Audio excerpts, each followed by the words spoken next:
बिस्मिल्लाहिर्रहमानिर्रहीम। अस्सलाम वालेकुम डियर स्टूडेंट्स, क्या हाल है? ठीक ठाक, फिट फाट। उम्मीद करता हूँ आप अच्छे होंगे। आज के लेक्चर में हम जिस फेयर को पढ़ने जा रहे हैं वो है बायोस्फेयर। पिछले लेक्चर में हमने डिफरेंट स्फेयर्स को पढ़ा था, जिसमें हमने हाइड्रोस्फेयर को पढ़ा, एटमॉस्फेयर को पढ़ा, लिथोस्फेयर को पढ़ा। लेकिन आज हम बायोस्फेयर को पढ़ने जा रहे हैं। बायोस्फेयर का मतलब है लाइफ ऑन अर्थ। बायो का मतलब है ज़िंदगी और स्फेयर का मतलब है इलाका, रीजन या जगह। तो बायोस्फेयर में हम पढ़ने जा रहे हैं कि ज़मीन का वो हिस्सा जहाँ पर ज़िंदगी है वो बायोस्फेयर है। और अगर आप देखें तो बाकी 3 स्फेयर जो हमने पढ़े थे, हाइड्रोस्फेयर मतलब वाटर, एटमॉस्फेयर मतलब एयर और लिथोस्फेयर मतलब लैंड। तो ज़मीन पर ज़िंदगी के लिए ये 3 चीज़ें जो हैं वो काफ़ी एसेंशियल्स हैं, वो काफ़ी इंपॉर्टेंस रखती हैं। यानी अगर इनमें से कोई एक भी गायब हो जाए तो ज़मीन पर ज़िंदगी का तसव्वुर जो है वो नहीं किया जा सकता। तो इसलिए इन तमाम चीज़ों को पढ़ने के बाद बायोस्फीयर को अच्छे तरीके से आपके समझ में आना चाहिए। याद रखिए, ज़िंदगी से मेरी मुराद सिर्फ इंसानों की ज़िंदगी नहीं है, बल्कि humans, plants, animals and micro organisms, जिसको नेकेड आई से आप नहीं देख सकते, वो तमाम चीज़ें बायोस्फीयर में आती हैं। चलिए इस कॉन्सेप्ट को ज़रा समझने की कोशिश करते हैं। मुख्तलिफ़ चीज़ें हम कंबाइन लेके चलेंगे। कुछ आगे पीछे अगर हो जाए तो फिर आखिर में आपने उसको सम अप करना है, ठीक है? डियर स्टूडेंट्स, जिस तरह पहले मैंने कहा कि हमने इससे पहले जो मुख्तलिफ़ स्पेयर्स पढ़े हैं, जिसमें हमने एटमॉस्फेयर को पढ़ा, हाइड्रोस्फेयर को पढ़ा, लिथोस्फेयर को पढ़ा। इस पिक्चर में आप आसानी से देख सकते हैं बायोस्फेयर जो है वो तमाम चीज़ों को घेरे हुए लिए है। यानी मतलब है कि अगर इनमें से कोई एक भी गायब हो जाए तो बायोस्फीयर का वजूद नहीं होगा, ज़िंदगी का वजूद अर्थ पर नहीं होगा। फॉर एग्ज़ाम्पल, अगर आप ये नदी है या समंदर है या पानी है, इसके ऊपर आप ये प्लांट्स देखते हैं, तो ये प्लांट्स क्या है? ये बायो है, ये ज़िंदगी है। लेकिन प्लांट्स के एग्जिस्टेंस के लिए क्या चीज़ें ज़रूरी हैं?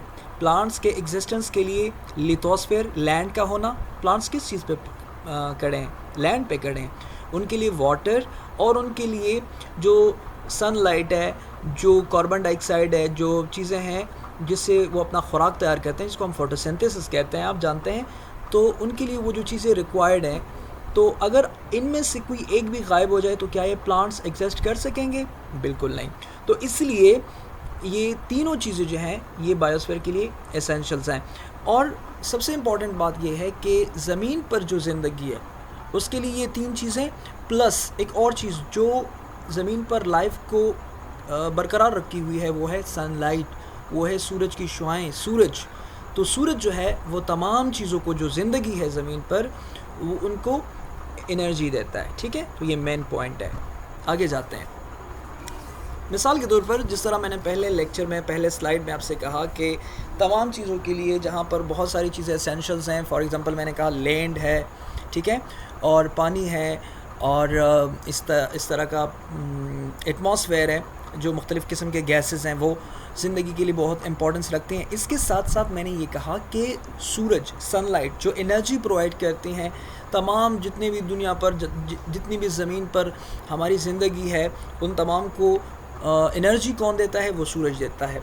और इसकी एग्ज़ाम्पल क्या है? इसकी एग्ज़ाम्पल ये है कि फॉर एग्ज़ाम्पल अगर आप ग्लोब को देखें तो वो लैटिट्यूड जो लाइन है जो ज़मीन को नॉर्थ और वेस्ट में तकसीम करती है, जो इसको हम इक्वेटर कहते हैं। आपसे मैंने पिछले एक लेक्चर में कहा भी था कि सूरज की शुआएँ जो हैं वो डायरेक्ट इक्वेटर, यानी जो टॉरिड जोन है, tropic of cancer, tropic of Capricorn और ये इक्वेटर, इस बीच में सूरज की शुआएँ पड़ती हैं। तो मैक्सिमम शुआएँ आने की वजह से वेजिटेशन इस इलाके में ज़्यादा होंगी। जो ही आप पोल्स की जानिब जाएंगे, नॉर्थ पोल की जानिब जाते हैं, साउथ पोल की जानिब जाते हैं, तो इससे क्या होता है कि इससे दर्जा हरारत डिक्रीज़ होता है, और साथ साथ में सूरज की शुआएँ भी वो स्लांटिंग रेज़ के ज़रिए वो सूरज की शुआएँ डायरेक्ट नहीं जाती। तो इस वजह से पोल्स पर वेजिटेशन कम होंगी बनिस्बती इक्वेटर के। तो ये बायोडाइवर्सिटी जो मुतासिर हुई है, यानी बायोडाइवर्सिटी जो डिक्रीज़ हुई है पोल्स पर, किस वजह से हुई है? क्योंकि पोल्स पर ये जो सनलाइट है, ये जो एनर्जी है, ये जो एनर्जी देता है वो कम जाता है, सूरज की शुआएँ कम जाती हैं, तो जिसकी वजह से यहाँ पर जो लाइफ है पोल्स पर वो मुतासिर होगी। यहाँ पर इवन वेजिटेशन इक्वेटर पर ज़्यादा होगी, यहाँ पर कम होगी, ठीक है? तो ये एक एग्ज़ाम्पल है। अब आगे जाते हैं। जब हम बायो की बात करते हैं, जब हम ज़िंदगी की बात करते हैं, तो उसी के साथ एक टर्म आ जाता है, एक बहुत ही इंपॉर्टेंट टर्म है, बायोलॉजी में भी इसको बड़ा इम्पोर्टेंस मिलता है, और वो है इकोलॉजी। इकोलॉजी किसे कहते हैं? सबसे पहले इस बात को समझिए। इकोलॉजी जो है ये ग्रीक वर्ड है। इकोस का मतलब है हाउस और लॉजी का मतलब है स्टडी। तो ये क्या है? इकोलॉजी बेसिकली एक the study of the earth as a household of plants, human beings, animals and microorganisms. यानी इकोलॉजी जो है वो बेसिकली उस मुताले का नाम है कि जिसमें हम ज़मीन को, अर्थ को, इन तमाम चीज़ों के लिए, जो जानदार है, जो प्लांट्स है, जो ह्यूमन बींग्स है, जो एनिमल्स है, जो माइक्रो ऑर्गेनिजम्स है, यानी जितनी भी लाइफ ज़मीन पर एग्जिस्ट करती है, उसके लिए घर है। एक घर में क्या होता है? जिस तरह एक घर होता है उसमें जो चीज़ें होती हैं ना वो इंटर रिलेटेड होती हैं। मिसाल के तौर पर घर में अगर, अच्छा आगे स्लाइड में थोड़ा सा इसको समझते हैं। देखें, एक घर है, मैंने जिस तरह कहा इकोलॉजी का क्या मतलब है? House hold for animals, plants, human beings, micro organisms, यानी लाइफ के लिए घर है, वो एक हाउस होल्ड है। जिस तरह एक घर होता है और उस घर में अफराद रहते हैं, ठीक है, तो दो किस्म की चीज़ें होंगी ना एक घर में, यानी कुछ लोग रहेंगे, शायद कुछ 2-3 जानवर भी आपने पाले रखे हों, कुत्ता हो, एक बिल्ली हो, एक गाय हो, तो वो ये कुत्ता, बिल्ली, गाय, ये आप जो हैं ये बायोटिक हैं।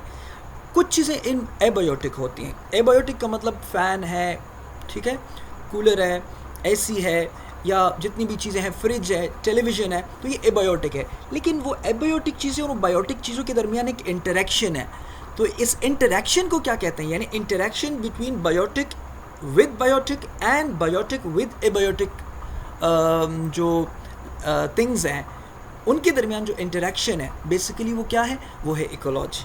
इस ज़मीन में हम रहते हैं ना, तो इस ज़मीन में हमारा कुछ चीज़ों के साथ रिश्ता है, यानी कुछ चीज़ों पर हम इन्हिसार करते हैं, कुछ चीज़ों पर वो हम पर इन्हिसार करती हैं। फॉर एग्ज़ाम्पल, यानी हम इंसान हैं, दुनिया में रहते हैं ना, हम क्या चीज़ें खाते हैं? हम फ्रूट्स खाते हैं, हम फल खाते हैं, सब्जियाँ खाते हैं, तो वो चीज़ें क्या होती है? वो प्रोड्यूसर्स हैं, फिर उसके कंज्यूमर्स हैं, जो खाते हैं कंज्यूमर्स हैं। हम नेक्स्ट स्लाइड्स में इसको पढ़ेंगे।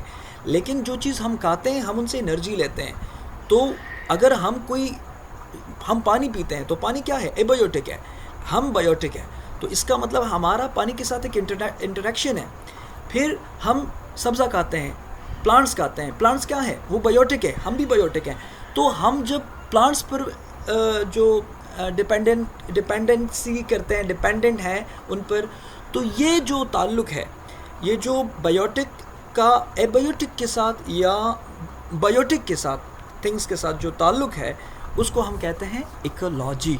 जिस तरह इस पिक्चर में आप देख सकते हैं, इस पिक्चर में आप देखते हैं एक प्लांट है, एक प्लांट जो है वो बायोटिक है, लेकिन सॉइल है, फिर उसके लिए ग्रो करने के लिए रिक्वायरमेंट्स क्या हैं?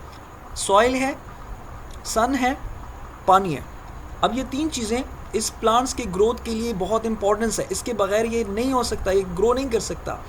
अब ये बायोटिक का एबायोटिक के साथ जो इंटरेक्शन है, ये क्या चीज़ कहलाता है? ये कहलाता है इकोलॉजी, ठीक है।